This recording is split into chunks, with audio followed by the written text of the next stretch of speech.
Bibliografi adalah sebuah daftar yang berisi judul buku, artikel-artikel, dan bahan-bahan penerbitan lainnya yang mempunyai pertalian dengan sebuah karangan atau sebagian dari karangan yang digarap.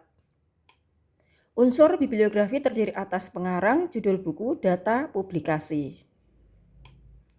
Fungsi bibliografi adalah memberikan deskripsi yang penting tentang buku, majalah, jurnal, dan koran secara keseluruhan, pelengkap sebagai sebuah catatan kaki. Kemudian membaca dapat mengetahui keterangan-keterangan lengkap mengenai buku, majalah, judul, atau karangan yang bersangkutan. Saudara-saudara, hal yang penting yang perlu diketahui di dalam bibliografi ini adalah daftar pustaka. Daftar pustaka adalah daftar yang mencantumkan judul buku, nama pengarang, penerbit yang ditempatkan pada bagian akhir suatu karangan atau buku yang disusun berdasarkan abjad. Melalui daftar pustaka dapat dilihat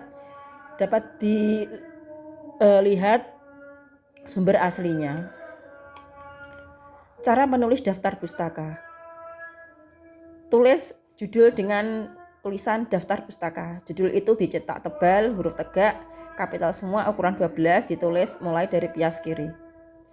Dalam menulis daftar pustaka perlu diperhatikan nama pengarang, tahun terbit, judul, tempat penerbit, dan nama penerbit. Saudara-saudara, ketika kita menulis daftar pustaka, tentunya daftar pustaka tersebut bisa dicek kebenarannya dari sumber yang kita lihat. Nah, kita melihatnya pada bagian kedua atau bagian teori. Pada bagian bab teori, kita bisa mengemukakan rujukan. Perujukan dilakukan dengan menulis nama akhir, tahun, dan halaman buku. Jika ada dua pengarang, perujukan dilakukan dengan cara menyebut nama akhir kedua pengarang. Jika pengarangnya lebih dari 2 orang, penulis rujukan dilakukan dengan cara menulis nama akhir dari pengarang pertama diikuti dengan et al. Yang dicetak miring. Jika nama pengarang tidak disebutkan, yang dicantumkan dalam rujukan adalah nama lembaga, nama dokumen, atau nama majalah. Rujukan dari 2 sumber atau lebih ditulis oleh pengarang yang berbeda dicantumkan dalam satu tanda kurung dibatasi dengan tanda pemisah. Anda lihat bentuknya. Antara nama pengarang dan tahun diberi tanda titik 2 dan tidak diberi jarak. Begitu pula dengan mengutip. Kutipan yang jumlah barisnya ketiknya tidak melebihi 4 harus disajikan menyatu dengan teks seperti penyajian kalimat langsung. Jarak antara baris disesuaikan dengan jarak antara baris dalam teks. Kutipan ketik diapet oleh tanda ketik. Adapun kutipan yang berbahasa asing atau berbahasa daerah yang tidak melebihi 4 baris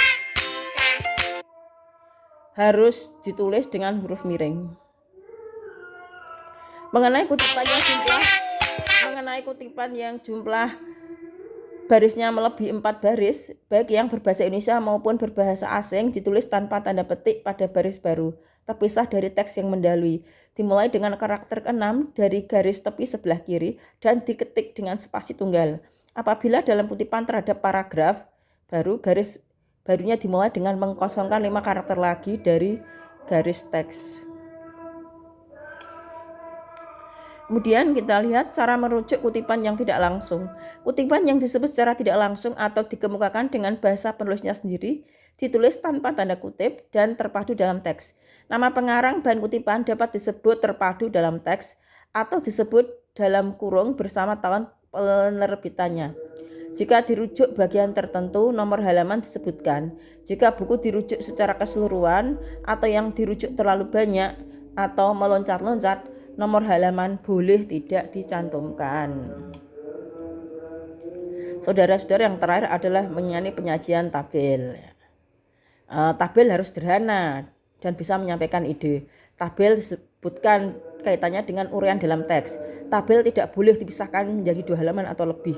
Tabel harus diberi nomor yang ditulis dengan angka Arab sebagai identitas tabel yang menunjukkan nomor urutannya.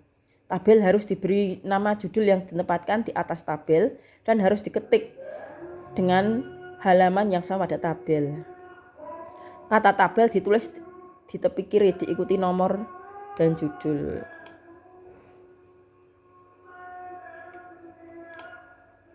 Data yang terdapat di dalam tabel ditulis dengan spasi tunggal. Garis horizontal perlu dibuat, tetapi garis vertikal dari bagian kiri, tengah, dan kanan bisa tidak digunakan. Tabel yang dikutip dari sumber lain wajib diberi keterangan mengenai nama akhir penulis, tahun publikasi, dan nomor halaman tabel asli yang diletakkan di bawah tabel mulai dari tepi kiri. Jika diperlukan catatan untuk menjelaskan butir-butir tertentu yang terdapat dalam tabel, hendaknya diletakkan di bawah tabel, 2 spasi di bawah sumber. Penyajian gambar. Gambar harus sederhana untuk dapat menyampaikan ide dengan jelas dan dapat dipahami tanpa harus disertai penjelasan tekstual. Gambar harus digunakan dengan hemat. Penyebutan adanya gambar hendaknya mendahului gambar. Gambar diacu dengan menggunakan angka gambar. Gambar dinomori dengan angka Arab. Judul gambar ditulis dengan menggunakan huruf kapital pada huruf pertama setiap kata, kecuali kata tugas. Nomor dan judul gambar diletakkan di bawah gambar dalam satu halaman. Jarak antara gambar dan teks sebelum dan sudahnya 3 spasi. Demikian penjelasan kami. Semoga dapat mempelajari dengan baik.